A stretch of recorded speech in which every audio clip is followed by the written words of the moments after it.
Well, good day, YouTubers, and how you been? This is a video of yet another vehicular project. Just bought this Land Rover Discovery 2 TD5, and on the first appearances, it's in superb condition. Bodywork, engine, tyres, interior, all very, very nice.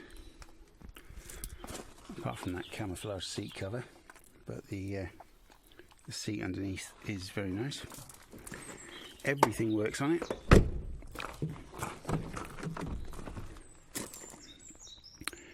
This is a tub of body mass gain weightlifting stuff which belonged to the previous, well, to the trader, the vehicle trader that sold it to me, which I haven't taken out yet because I've been in two minds, or my wife and I have been in two minds of whether to reject it under the Consumer Rights Act 2015 and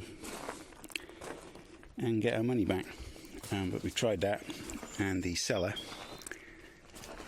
who incidentally are Bolton Van Sales Limited from Bolton, the owner, manager, whatever you want to call him, salesman, is a Mr. Ian Walker.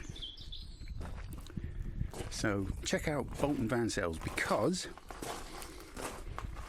if we have a look around the back, oh, what's this we've got here? Two sides of a tow bar. And there's the wires. I've only had it about a week, and I'm already having to do some major surgery.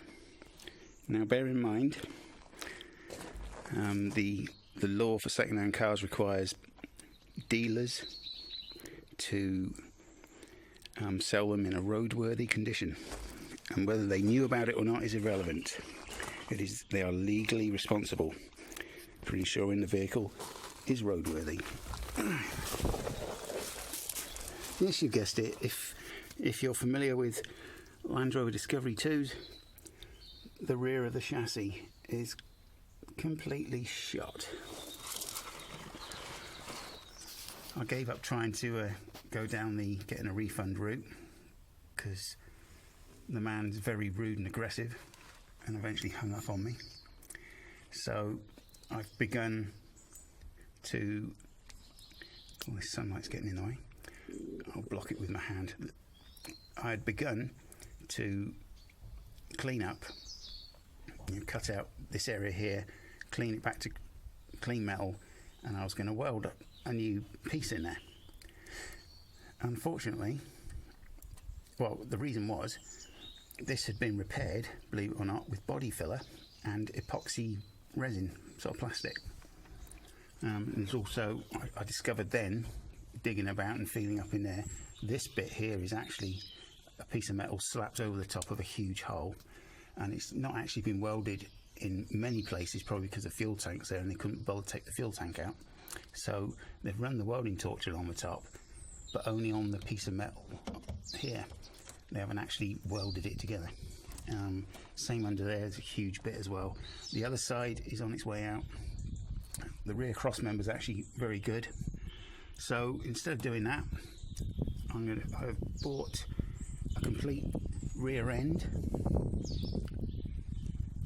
and you cut it off approximately sort of here on both sides.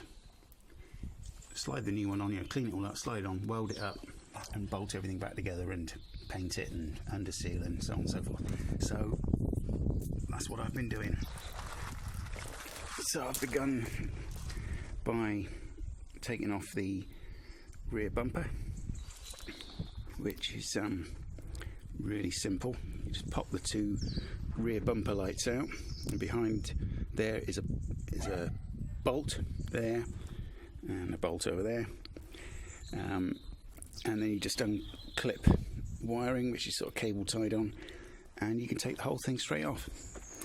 I've removed the tow bar, so there's the two halves there. I've kept them wired to the sockets, and the other bits are in my workshop, like the front plate and the hitch and so on. Because I'm replacing both these arms under there, I'm not bothered about the bolting there. I buy new bolts that go through and hold the tow bar arms in place. Those over there. So I just cut the nut off the end, like so, with a disc cutter, same that side, making sure the sparks don't go near the tank. So I've got that far. I recommend buying a Haynes manual. That's easily the best thing, as good as anything. And I'll tell you how to take the bumper and the tow bar off and what have you. If you can't take a bumper and tow bar off, then I wouldn't even consider doing this yourself, but for entertainment value it should be great. Final job before I take the fuel tank out is to get the back box off the exhaust, which is the job I'm going to do. Thanks, Sam. Which is the job I'm going to do next. And I'd just like to say a big thank you to all my subscribers. The other day I went over the 1,000 subscriber mark, which was quite an achievement. Put a huge smile on my face. Thank you very much. So I'll now take the back box off. And that's the exhaust back box removed. Remember, it's when you're going to be removing nuts and things, it's a good idea to sort of clean them up with a wire brush and then give them a good spray with WD-40 or something similar. A good half an hour before, and it makes things a whole lot easier. So the box is removed. So I'm now going to start the process of removing the fuel tank. Which starts with this innocuous little trim panel right by here, a little length of trim. Now the Haynes manual says to remove this entire side section in order to do this, but if you're very, very careful and a little bit clever, you can get a screwdriver, very thin screwdriver, just under there, and just squeeze the end up and like work your way along. And then you can just pull it, get it out, being very careful not to snap anything.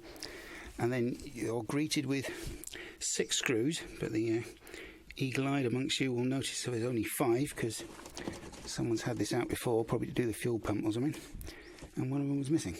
But anyway, so you remove these 6 screws, and then the clever bit, if you're very careful, if you slide it as far to the left as you can, and then using 3 hands, I'm trying to see if I can do it like this.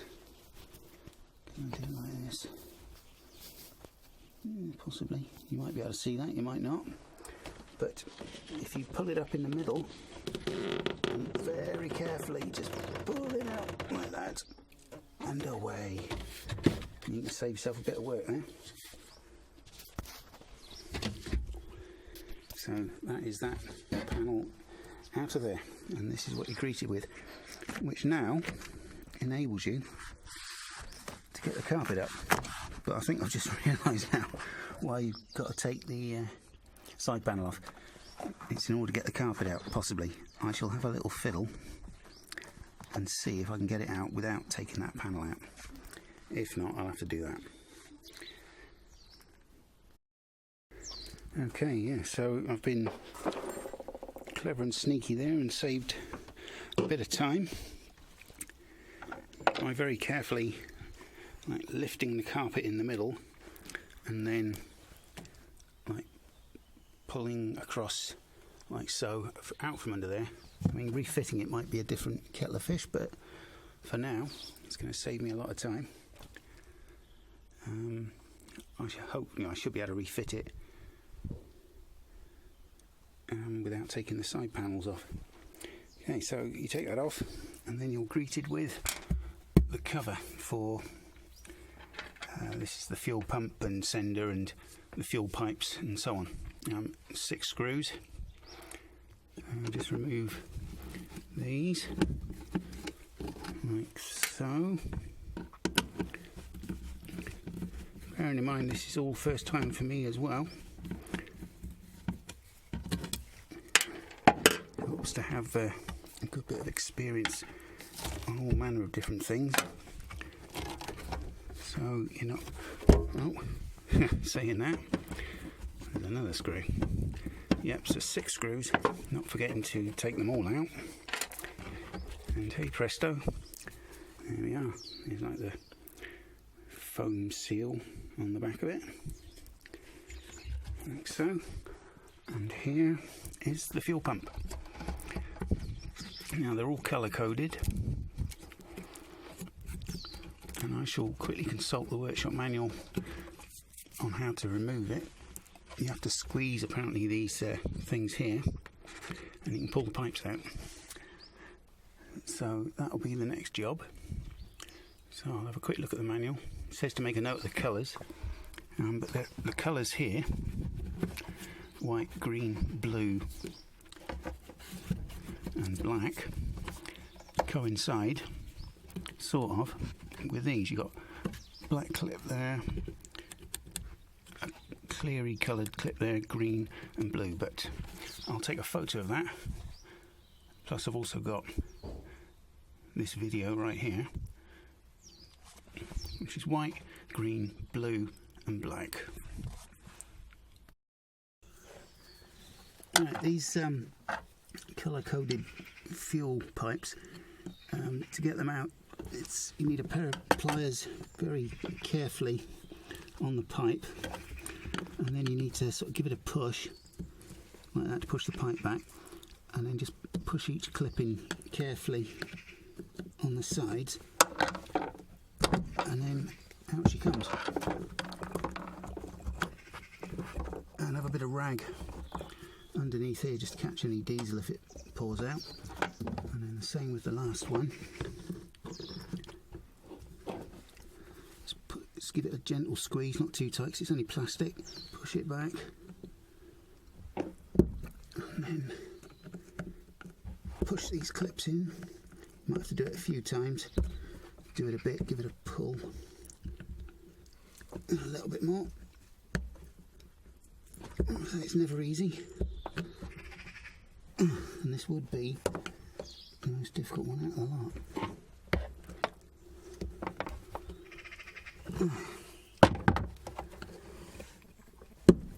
There we go. And then pliers on, just gently squeeze and push, and away you go. And that's all 4 off. And then just a case of squeezing the side of the plug there, and then wiggle, and off it pops. That's the fuel sender and fuel pump feed. And there you go. And to remove the tank, you need to undo the Jubilee clip which fits onto the pipe onto the fuel tank. That's the main filler pipe, which comes from your filler cap down, slush, diesel, money, all forever increasing prices, blah into the tank. So undo and slide out the way that Jubilee clip, squeeze, bend, whatever, pull it off of there. The tank breather connects up here. Undo the Jubilee clip. I'll have to put a new one on there because it was all rusty and it just broke. And then pull that off on there. Then you need to make sure these undo, so loosen them. I've loosened them quite a bit, so there's probably about 5 turns to go, like that. Same with the ones inside, up in there. I guarantee, as they were very tight, and they're actually sheared off, but they're not welded in place to the chassis. The bolts, they're captive, but they're on a strap. So I should imagine you can buy a strap with the 2 captive bolts in it to replace that. If not, I can knock something up with a strip of metal, or it might just be a case of 2 bolts with big washers going through this cradle. So I've got those undone. So it's all hanging on by 4 bolts and a few turns of thread. So the next job, before we take the tank out, is to get rid of the diesel that's in. There's about 1/4 of a tank of diesel, so I'm going to have to put a hose pipe in here and do it the good old-fashioned way, siphon it out into a 25 litre drum, which I hope will be enough. So that's what I'm going to do next. Right, so I've siphoned out as much fuel as I can, got about 20 litres out, which is probably around about what was in there. But obviously with siphoning, once the fuel level gets level with the bottom of the tank, it won't siphon anymore. It's just simple physics. I've removed the last of I've taken all the bolts out of the cradle, front and back, and I have read on forums that you lower the cradle and the tank is supposed to come with it, but sometimes the cradle comes down and the tank stays where it is. So I shall gently lower the jack and see what happens.